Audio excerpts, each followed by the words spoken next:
We welcome in the head coach of the Silver and Black, Jon Gruden. And coach, a tough loss to Tampa Bay, but you're 3-3 after 6 weeks. Assess your team's play. Well, we've had some exciting times. We've had some tough times, and we've overcome a lot of adversity. And I think 3-3 pretty much summarizes where we are. We've got to show improvement. We've got to play better on defense. We've got to generate some turnovers from our defense.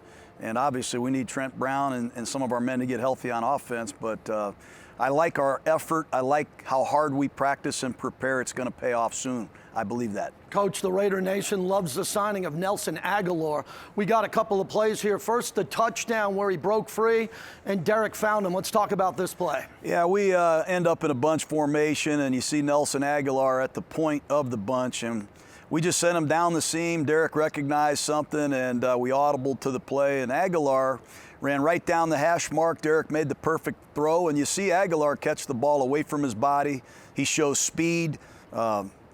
Just a great job of handling the football away from his body and protecting the catch for 6. He's played huge dividends for us. He's not only an outstanding slot receiver, but he can play outside.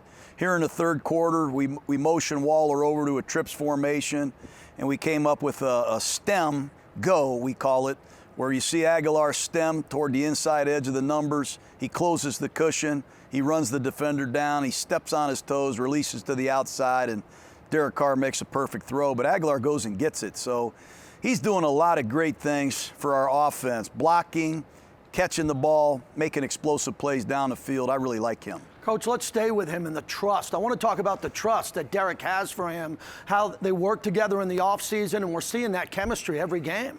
Yeah, we've got a young receiving core, and obviously Henry Ruggs, Brian Edwards, Waller's just in his second year. It's good to have a veteran player who's been in the Super Bowl and won it, and a guy that can play every position, knows how to prepare, and can really separate against man coverages and react versus zone defenses. All right, Coach, let's go to Myles Garrett, an absolute beast this year. He might be the defensive player of the year. We have 2 sacks against Joe Burrow. Tell us what we're seeing here.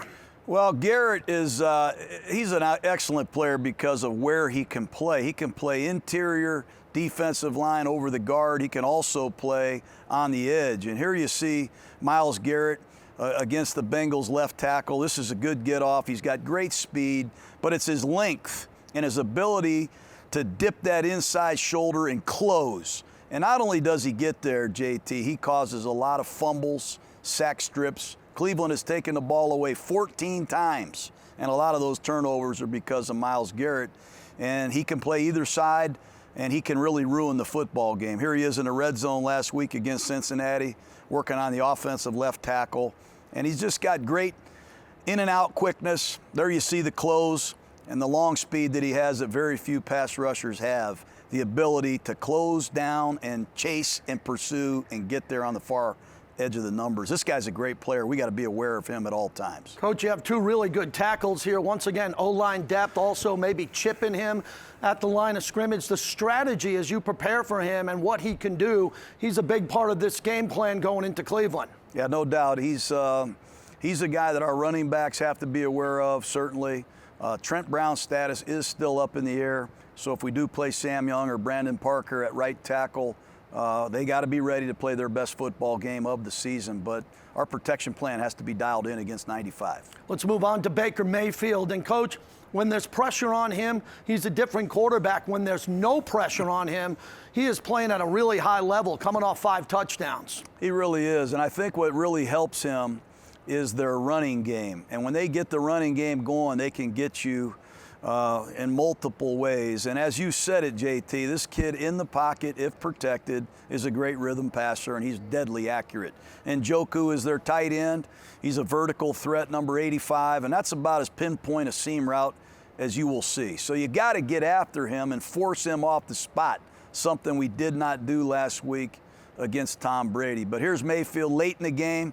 This is where you got to like him the most.